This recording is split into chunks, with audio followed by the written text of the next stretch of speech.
Ketemu lagi di Awareness Podcast, upaya menjaga asa dan menumbuhkan kesadaran.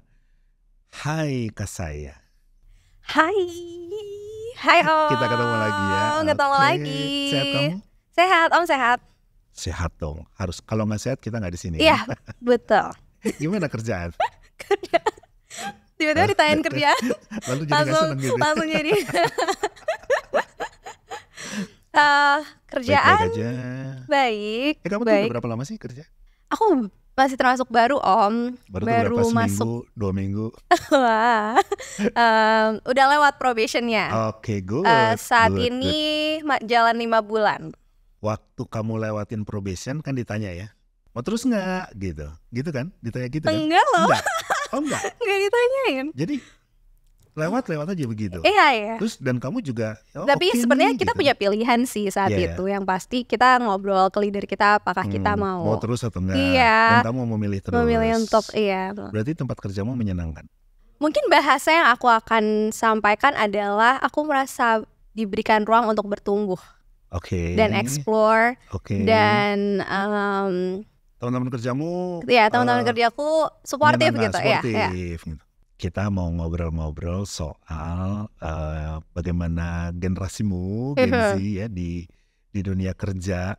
Dan ini kan menarik nih, soalnya kan kemarin ada berita tuh bahwa kira-kira 10 juta Gen Z ternyata nggak kerja, nggak sekolah, gitu teman-temanmu tuh. Ya, nah itu ya tentu kita mesti memeriksa lebih jauh lagi ya kenapa itu terjadi. Terus apakah itu hanya di satu daerah atau tersebar di seluruh Indonesia gitu. Apa harapanmu tentang Gen Z di dunia kerja? Aku pengen tahu apa yang menjadi keluh kesah mereka kali ya. Apa yang menjadi keluh kesah mereka? Mereka ini perusahaan atau Gen Z-nya juga? Keduanya. Dua-duanya. Okay. Keduanya.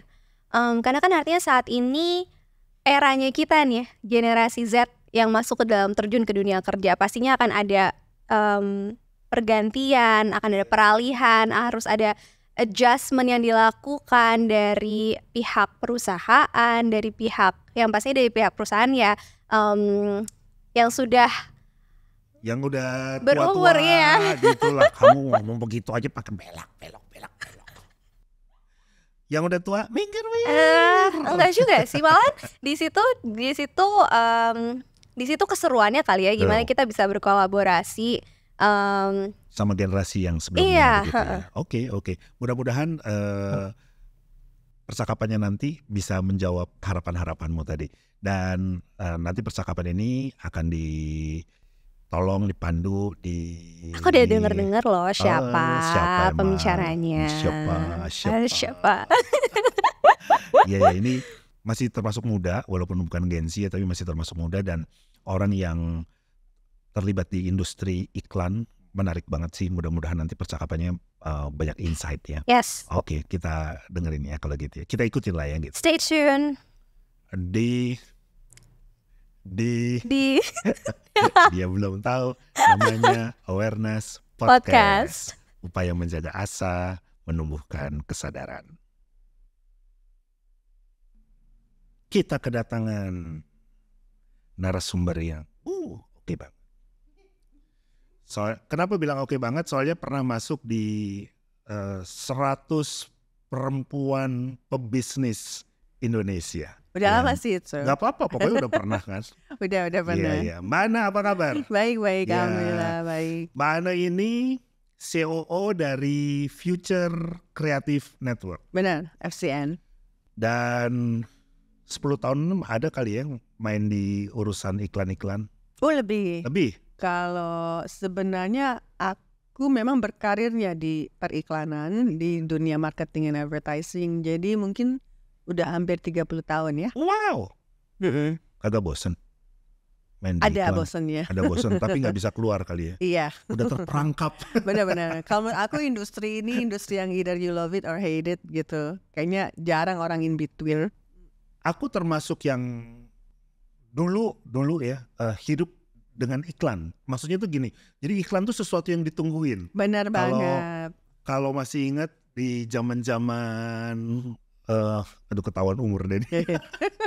Zaman Zanzibar. Jangan. Itu kan dulu iklan dikumpulin tuh ya di TV namanya apa namanya Mana Suka Siaran Niaga. Oh iya Dulu tuh masih benar-benar. ingat Mana banget Suka ya. Siaran Niaga, iya Itu benar. kan iklan dan itu ditungguin begitu Iya. ya. Kalau iklan sekarang kayak gimana sih gambarannya? Apakah iklan sekarang ini masih kayak zaman aku dulu lah, paling nggak gitu ya, yang orang tungguin gitu ya? Atau iklan menjadi sesuatu yang apa sih ini? Sebenarnya enggak, ini apa sih ini juga gitu. Tapi satu hal yang amat sangat kerasa tuh iklan sebagai entertainment tuh semakin penting. Jadi unsur entertainment di dalam iklan itu semakin penting. Dan unsur apa namanya, kalaupun bukan entertainment ada message yang tentang purpose gitu, itu juga masih ditunggu sih gitu. Hanya kalau dulu kan iklan itu kan kita mempunyai luxury untuk waktu ya. Betul. Jadi 1 menit lah di TV. Ini sekarang ya 1 kan? menit aja udah dipikirin. Asli. Sekarang 15 detik gitu kan gitu. Jadi challenge iklan untuk mahal bro. Asli. Iklan untuk apa cut through tapi juga mengasih message tertentu di sebuah TV itu makin sulit. Jadi sekarang medianya itu udah banyak pindah ke digital. Di media sosial ya. Di media Tapi sosial. juga kayaknya nggak terlalu disukai banget gitu ya, karena kalau lagi lihat-lihat di media sosial gitu, yang dicari kan tombol skip ad. Iya, kalau di kayak YouTube gitu ya. Kan tuh mesti ada yang skip ad. Waduh, kalau apa namanya ketemu tombol itu kayaknya demen banget. Iya. Pengen buru-buru gitu. Iya, ya. benar-benar. Oke, Mbak Ana, di era sekarang, apa hal yang paling menarik dari iklan? Dunia iklan gitu ya. Di dunia, apa sih yang bikin orang mau bekerja di industri iklan? Menurut saya anak-anak itu senang ke dunia ini karena ini mengeksplor kreativitas ya. Soalnya kalau kita bicara soal iklan, berkesannya memang kita kayak cuman bikin iklannya produk aja. Iya, kalau udah jadi kayaknya gitu kan. Gitu doang ya. Padahal sebenarnya itu kita mengasah kreativitas gimana caranya kita mengkomunikasikan solution dari klien. Ini kita nggak ngomongin produk lagi ya, solution dari klien, sehingga solution itu tuh ada faedahnya, ada purpose-nya gitu ya untuk masyarakat luas. Gitu. Ditambah bukan dari klien. Jadi maksudnya gini, kan kalau klien dia mau promo, bikinin iklan dong, gitu ya. Itu tuh mikirinnya tuh bukan cuma si klien tapi juga mikirin konsumen masyarakat. Iya. Jadi kayak umpamanya nih, saya kasih kasus mungkin yang umum orang banyak tahu ya. Itu iklan Dono Casino deh.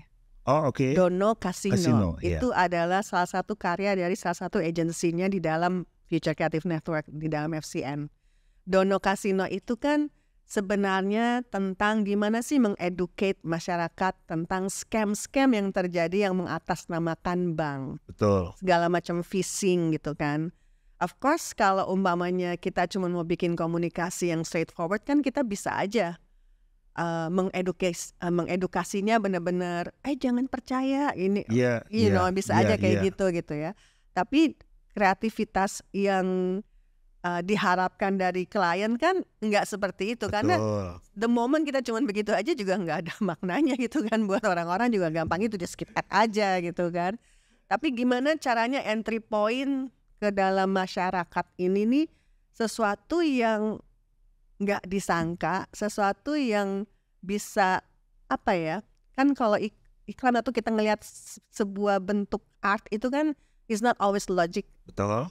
Di-triggernya dari hati dulu. Betul. Gitu ya, sehingga kita kayak tertarik gitu, ada sesuatu yang membuat ini tuh menarik gitu. Nah itu adalah tugas kita yang di industri kreatif yang memastikan bahwa bikinin iklannya gitu, kita mengerti apa sih pain point-nya masyarakat itu apa, dan apa sih angle dan entry point yang kira-kira bisa masuk nih ke masyarakatnya. Banget.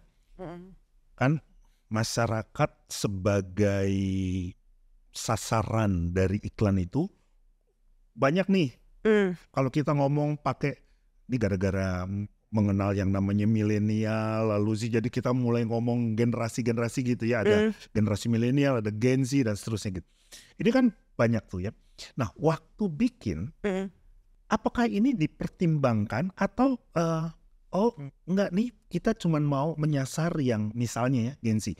Pakai contoh yang tadi, Dono Kasino, ngomongnya kan biasanya gini, Dono Kasino.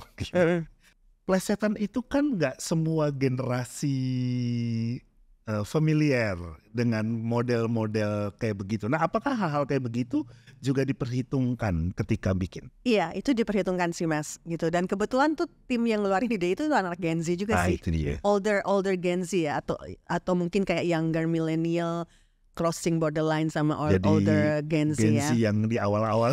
Iya, I think the beauty tentang yang Dono Kasino itu kalau perhatiin Gen Z itu kan adalah generasi yang sangat menerima influence dari the 90s, the 80s, the 70s. Termasuk joke-joknya, musiknya. Kayak spons gitu gak sih sebenarnya mereka tuh Mbak? Apa ya, kayaknya apa Mungkin diserap ya, gitu ya? gitu. Aku rasa juga mungkin pengaruh mereka grew up-nya dengan generasi seperti kita dan di atas kita yang mendengarkannya musik-musik itu. Oke. Gitu. Dan itu kan kita ngelihatnya otentik karena Gen Z ini kan mencari sesuatu yang otentik gitu ya. Jadi although mungkin kalau mereka party EDM segala masih ya, tapi kalau diperhatiin sekarang terutama di Indonesia tuh justru musik-musik retro ya yang banyak disukai gitu kan gitu. Apalagi dengan adanya TikTok juga ya, kayak wah, itu lagu apa sih dari Jepang itu tuh yang perempuan itu yang itu aja jadi ngetop banget gitu. Apalagi ngetop gara-gara si anaknya yang ngomong, wah ternyata ibu aku atau nenek aku yang ternyata nyanyi lagu ini gitu. Jadi so all that gitu. Jadi atau kalau yang sekarang lagi naik daun yang dinyanyiin Ahmad Dhani. Dulu yang nyanyi Kinan Nasution. Once a Bening. Yang kayak gitu, benar gitu. Even Dewa aja anak Gen Z tuh, kemana aku nonton Dewa ya, itu anak-anak mudanya juga ikut sing along. Iya. Mereka tahu lagu-lagu itu gitu. Nah, oke, balik lagi ke yang iklan yang tadi yang saya berikan jadi contoh ya, yang Dono Kasino itu anak muda yang menularkan. Dan plesetan itu memang plesetan yang banyak dipakai sama anak-anak, maksudnya anak-anak muda ya, Dono ya, Kasino gitu ya. Lalu kita engage sama intro-nya gitu ya. Tapi the whole thing is about education. Cuman education-nya juga tidak patronizing. Dibikin kalau lihat kata-katanya juga quite poetic. Mengedukasi tapi juga in a poetic and humble manner gitu ya, dibawa lebih artistik gitu. Terkait itu ya, terkait contoh yang tadi, dan mestinya sih masih banyak yang lain-lain. Tapi maksudku gini, proses kreatifnya itu hebat banget ya, sampai bisa menarik dari sesuatu yang ini kan di zaman old school gitu ke sekarang yang mungkin kalau cuma ditanya begini, pernah dengar nggak dulu ada pelawak namanya Dono? Anak-anak mungkin bisa gini, siapa sih Dono? Bisa gitu kan? Tetapi ketika ini bisa dimanfaatkan dan itu yang memanfaatkan Gen Z, buatku itu luar biasa gitu ya. Jadi memang betul-betul dipikirin sasarannya siapa gitu, lalu bagaimana kemasannya gitu-gitu ya. Selama 30 tahun kerja di dunia iklan ya, menurut Mbak Ana, apa sih Mbak perkembangan yang paling signifikan? Digital sih. Transformation di digital dan adoption of digital itu cepat banget, terutama sejak pandemik ya. Jadi pandemik itu mengexpedite the level of adoptionnya digital dalam kehidupan kita sehari-hari. Sama berkah atau bencana? Sebenarnya is inevitable lah kalau kita bilangnya. Itu adalah sesuatu yang memang akan terjadi. It's a natural evolution gitu kita bilangnya gitu ya. Multiple screen itu akan jadi natural evolution gitu. Apalagi di Indonesia kan jumlah handphone itu bisa lebih banyak dari jumlah penduduk. Betul. Ya kan, jadi satu orang tuh bisa punya 2-3 handphone gitu kan gitu. Jadi dengan smartphone yang ada sekarang itu udah pasti level of adoption ke digital udah akan lebih cepat lagi gitu. Consequently of course jadinya the way mereka mengkonsumsi media, informasi, iklan itu juga jadi berubah gitu. Kalau TV itu lebih one way dan mereka ya punya powernya cuman mengganti channel gitu atau ya, matiin sekali. atau matiin sekalian gitu ya. Tapi rata-rata tuh TV masih sering, kalau kita dulu suka etnografi gitu ya, maksudnya research ke orang-orang di rumah itu kan TV tuh sering on karena ada background noise tuh di rumah tuh perlu Iya betul. gitu ya, terutama buat ibu-ibu tuh. Jadi Nggak sepi jadi gitu ya. nggak sepi. Jadi emang nyala terus sehingga iklan tuh terus-terusan ada. Tapi kalau di digital kan berbeda gitu ya. Lebih banyak kalau iklan tuh harus ask permission gitu karena kita menginterrupt kesukaan orang kan. Betul. Karena kontrolnya ada di yang memegang Betul. handphone tersebut gitu. Jadi memang itu yang menjadi challenge yang paling besar ya. Gitu. But on the other hand itu juga membuka venue-venue lain untuk mentargetkan mereka. Artinya di dunia Mbak Ana sebagai kreator ya, iklan-iklan begitu, lebih mudah sebetulnya sekarang ini untuk menentukan sasaran karena tadi orang ternyata suka iklannya begini, bahasa susahnya tuh kebaca algoritmanya gitu. Iya, benar. Kira-kira kayak gitu. Dan itu karena digital tadi ya yang sangat menolong. Kalau di digital itu ya untungnya tuh ada data kan. Jadi permainan data itu akan menguntungkan para produsen lah ya bisa dibilang untuk mentargetkan iklan-iklannya. Kalau dulu nih belok sedikit membandingkan, kalau dulu percetakan yang udah gede-gede orang jadi mahal tapi punya nama, lalu muncul tuh di gang-gang ada penerbit ini, percetakan ini apa segala macam. Nah sekarang di dunia iklan kan juga kayak begitu ya. Bagaimana Gen Z utamanya memanfaatkan data-data itu untuk proses mereka membuat iklan dan saat yang sama menjaga. Gak semua orang mempunyai akses untuk melihat the result of the data ya. Hacker. Apa kalau hacker lagi ya. Ada sekarang ya gue jago. Tapi yang bisa dilihat itu adalah tren gitu. Okay. Karena kalau kita TikTok ini kan udah jadi kayak apa ya, TikTok, Instagram semua yang memiliki algoritma. Facebook mungkin udah nggak banyak dilihat ya, tapi TikTok deh ini dan Instagram deh ya. Itu kan apa yang FYP atau apa yang keluar di dalam itu tuh adalah apa yang paling dilihat. Betul. Even YouTube trending today gitu kan, itu kan apa yang paling dilihat. Jadi dari situ tuh udah ketahuan apa sih yang menjadi point of interest atau sisi entertainment anak-anak muda gitu, atau apa sih news yang lagi didengerin, berita apa sih yang lagi heboh gitu. Nah tren-tren seperti itu tuh sekarang makin lebih bisa dilihat gitu untuk Gen Z atau millennials yang memang mereka tuh selalu source of entertainmentnya kan dari social media ya gitu. Kalau generasi kita kan enggak ya. Source of entertainment kita masih baca-baca gitu kan. Gitu. Baca koran. Kita masih baca buku, baca majalah gitu sama kan. Lihat poster. Masih gitu kan. Kita masih ngebahas gitu.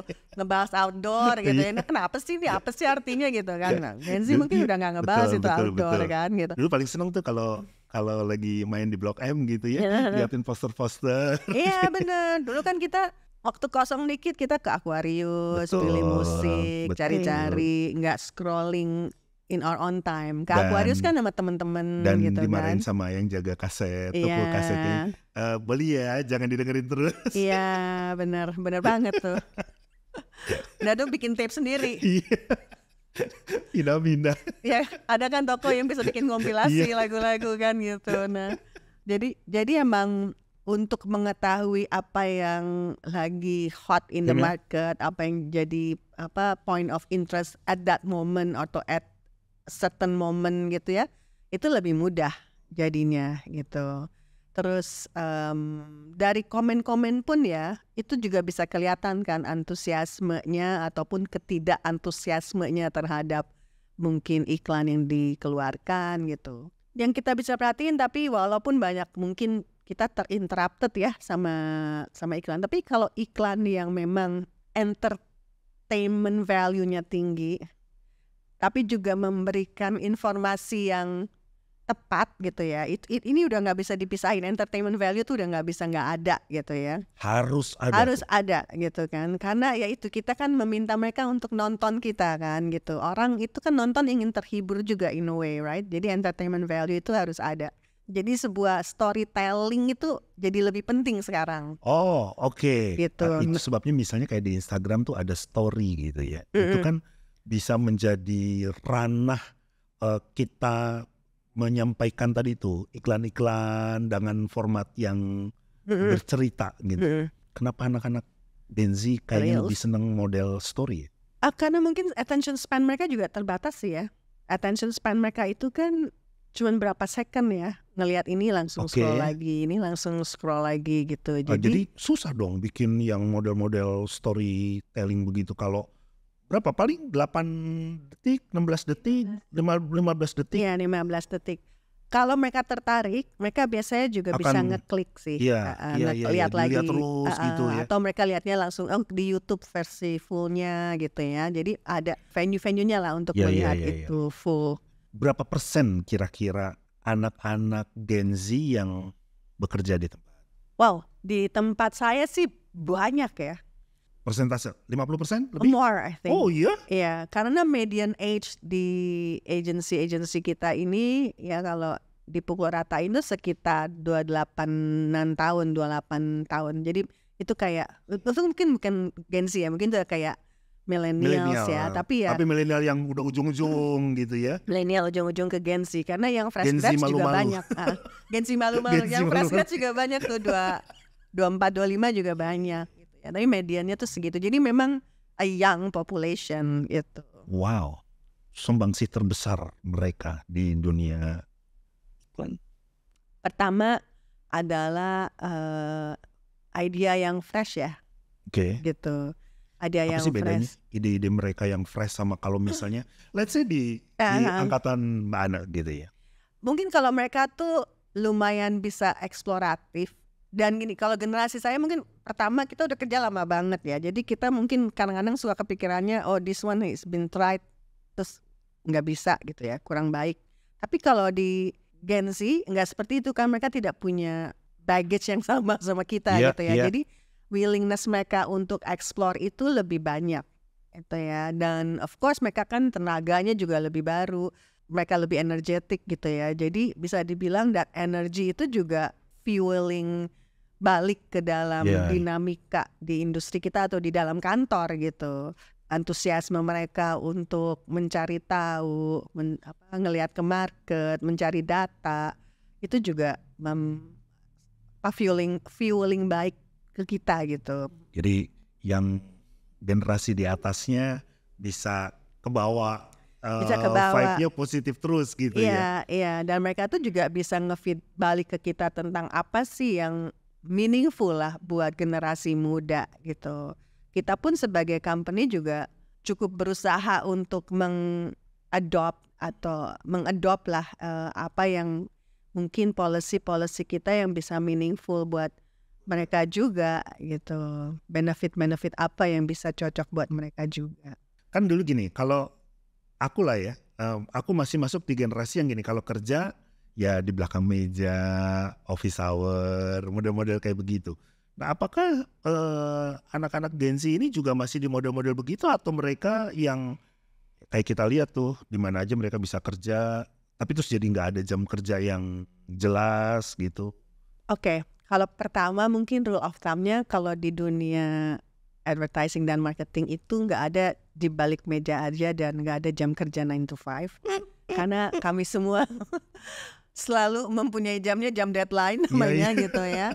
Deadline ini, deadline itu gitu ya. Jadi agak rancu dengan jam kerja.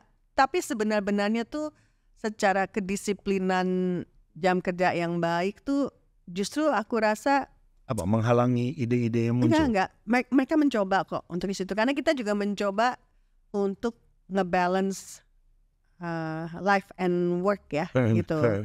Kalau yang di perusahaan-perusahaan yang memang terpatok 9 to 5 gitu ya, terus hari Minggu libur atau public holiday libur gitu, kita nggak selalu begitu, karena kalau kita ada deadline, kita ada syuting, kita ada ngerjain apa ya gitu, mau pitching kayak mau emang ada deadline ya udah. Ya harus kerja. Ya harus kerja gitu loh. Dan di mereka siapapun. oke aja ya. Dan di mereka sih kita harus memberikan kompensasinya juga yang sesuai. Mana nanti aku akan digging bagaimana anak-anak Gen Z ini ya di industri kerja, utamanya di dunia iklan, karena kayaknya nih dua hal yang menarik nih ketemu. Di satu pihak nih iklan yang memang membutuhkan ide-ide segar, kreatif gitu ya. Di sisi yang lain tadi Mbak Ana udah mulai spill nih anak-anak Gen Z ini rada-rada istimewa juga model-modelnya kayaknya. Tapi ntar kita explore lebih jauh lagi. Terima kasih anyway buat info tentang dunia iklan yang ternyata masih bukan cuma masih menarik ya, tapi makin menarik menurutku karena tadi Mbak Ana bilang ada entertainment value-nya yang ya memang makin gede, dan tadi ya hanya dalam 15 detik itu yang sangat menentukan. Dan mungkin satu hal lagi ya Mas ya, teknologi di sini kan bisa membantu untuk merealisasikan idenya. Jadi sekarang nih dengan adanya teknologi, ide-ide yang sangat setinggi langit gilanya juga masih bisa dieksekusi. Jadi itu ya. Iya. Jadi itu juga amat sangat membuat industri ini akan tetap menarik gitu. Jadi kalau gitu aku tanya satu lagi nih sebelum kita break. Kan sekarang ada teknologi AI. AI ya Mas ya. Sorry ya, aku ngomong AI aku agak bingung tadi. AI. Ini bedanya kita gitu ya. Yang produk luar atau produk lokal. Karena kalau di Indonesia kan selalu ngomong AI gitu kan. Ya, benar. Aku masih bacanya AI. yang makan Koko Crunch sama yang makan singkong. Ya, jadi dengan adanya teknologi AI tadi ya, sebetulnya apakah masih dibutuhkan tenaga yang banyak begitu, atau sebetulnya sekarang bisa 2-3 orang aja selama lu punya ide yang cakep? Saya rasa AI itu akan banyak membantu di certain position, ya Mas ya. Tapi kalau kreativitas itu AI itu tidak bisa menuangkan. Belum bisa ngalahin kita gitu. Yes. Oke. Belum bisa ngalahin narasi dan kreativitas yang dilahirkan oleh manusia.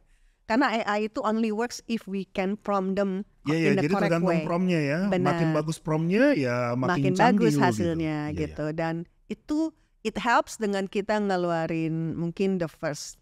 Kan kalau kita lagi mencari ide atau jangan kan ide, kita menulis PowerPoint aja lah gitu ya.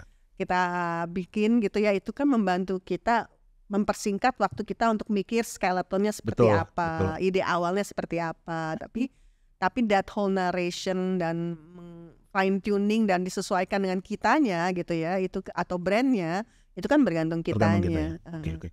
Mbak Ana, thank you untuk bagian ini. Ntar kita lanjut lagi di bagian berikutnya. Jangan kemana-mana ya, ntar kita balik lagi masih di Awareness Podcast, upaya menjaga asa dan menumbuhkan kesadaran.